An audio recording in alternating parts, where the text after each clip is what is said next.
Hello, Maggie from the future here.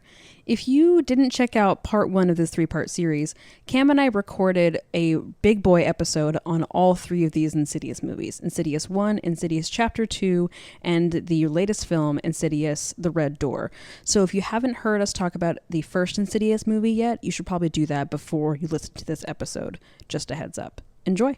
And I think that's a good way to go to Insidious Part 2. Sure. Well, real quick, I should also say, I think what helps with the demon is that we don't see him very much. Yes. It's very easy to overdo it and like get so excited about your creature design that you see your creature a lot on screen, and that can like diminish its impact. And we only see this demon a few times, and we never see it like full picture. It's always just a piece of it, a flash, a quick thing. Never talks. It never talks, right? It's usually not in full light.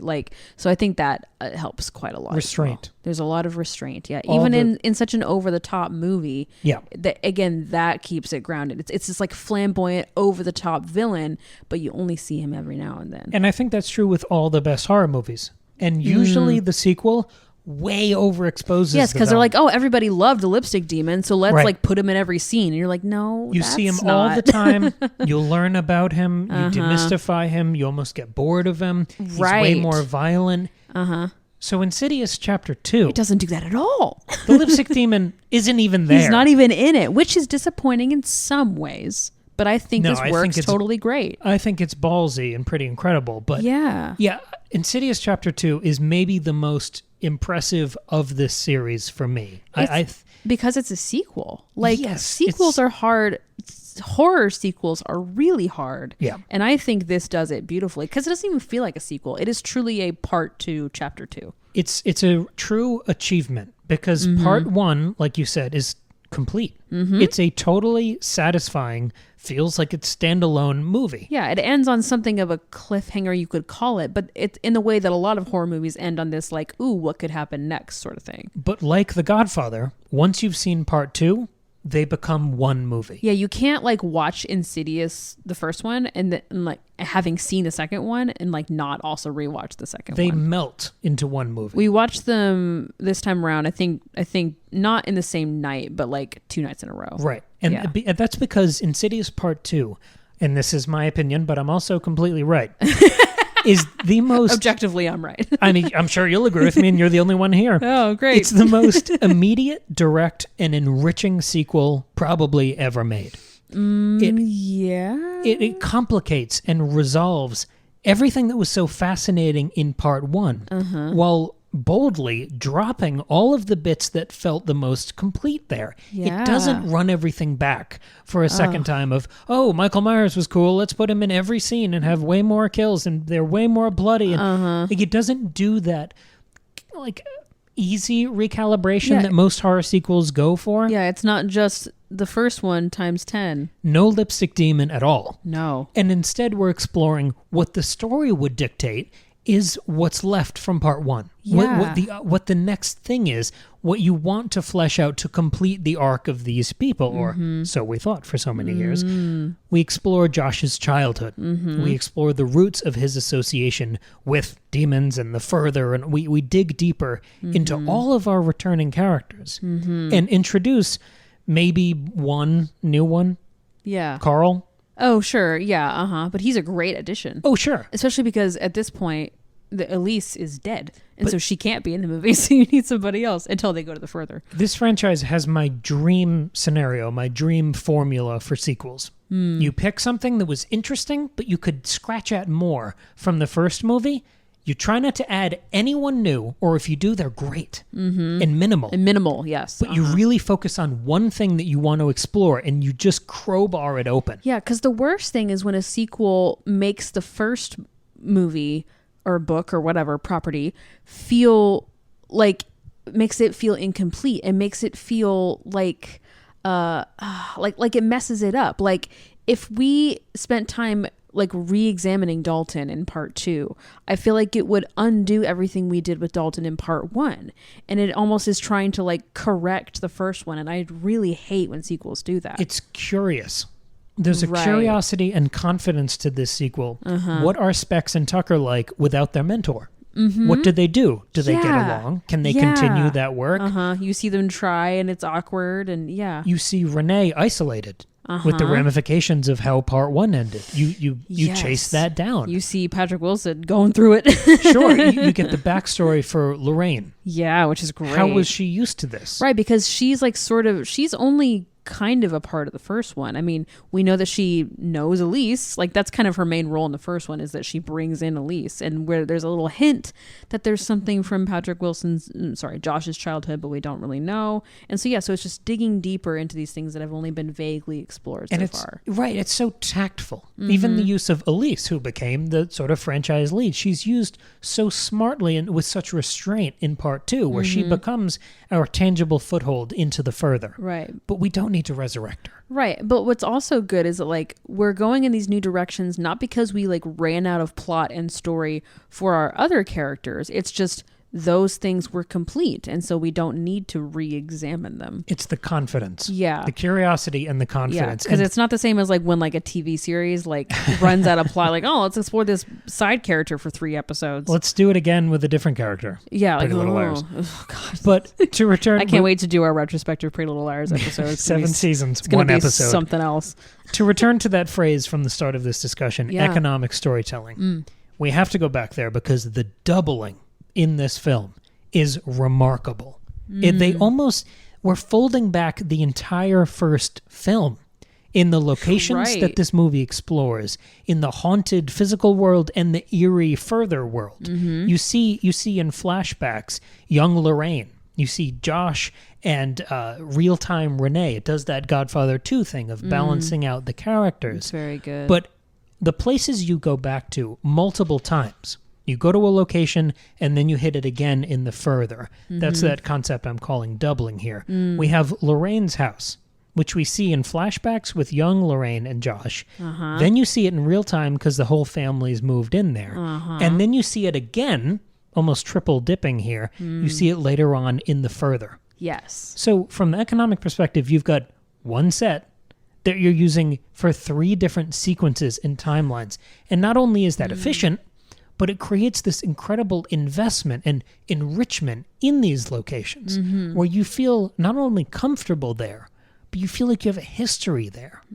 So there's such investment in the characters, this sense of place and weight that we develop throughout this franchise. You have the hospital almost has the same thing. You get the real-time search party when they break into this gross, broken, rundown hospital, and then you get it in real time in the flashback sequences. Right. And then you get the flashbacks themselves, which of course you see as their own scenes, but then some of them, you go back to the flashbacks in the further. Yes. You get this like triple, quadruple boomerang sensation. Yeah, it's like this layering, this circling, this spiraling of timelines. Exactly. It feels circular in that you fully explore everything and everywhere versus like the weird sequel tease tangents that a lot of horror movies do, where they just keep, well, we're at the last 20 minutes, so we got to set up like 3 or 4 things we can go do in the future of this franchise. Right. You don't do that. No. You tell one labyrinthine storyline and you wring out every character and every location. That's in that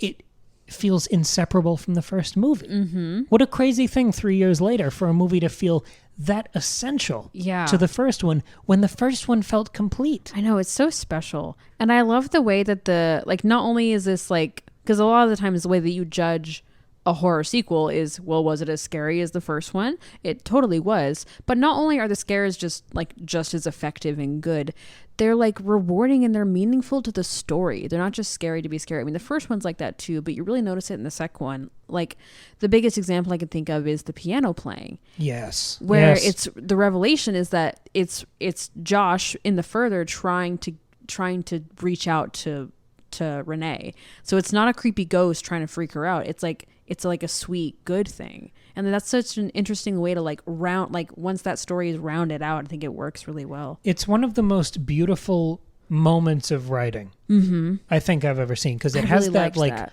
clunk moment in your head of everything falling into place, you understanding the film, everything coming together.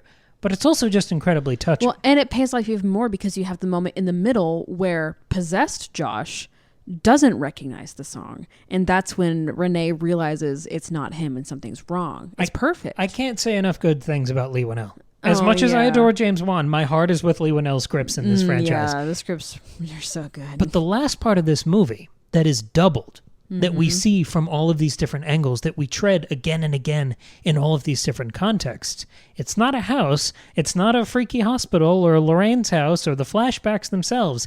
It's Josh as a character. Oh my goodness. Because we get the real guy and we get the possessed version. Oh, the possessed version is horrifying. Like, for as fantastic as everyone cast and crew is in this movie, Insidious 2 rests more than any other movie in the franchise on Patrick Wilson's shoulders here. Totally, yeah. And he makes this Herculean jump from protagonist to antagonist with the same amount of screen time. Usually in that situation, in a horror sequel, where you flip someone into being the bad guy, they're demoted. Right. They appear occasionally, and then you kill them. Every time Scream decides that one of the returning characters is Ghostface, I see. They're in 20 minutes of the movie. Because you have to forget that they existed so that you're surprised by the twist, yeah. It just, they don't ever have the same prominence.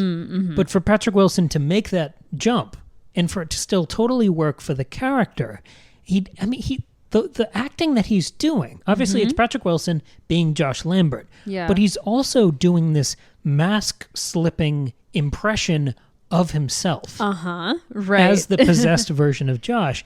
And it's so readable, it's so legible in a performance where the character, being the demon-possessed version of Josh, is very careful about what he says. So you're not getting those sort of cues. Right. A lot of it's facial. A lot of it's a very physical performance. Yeah, absolutely, yeah. It's very subtle character work. It's incredibly impressive acting. It is. As the demon imitates Josh in front of his family. Yeah. And you get some of those solo possessed scenes where he's doing like the Gollum Smeagol thing. It's really something else. You get an otherworldly, corrupted, dangerous feeling.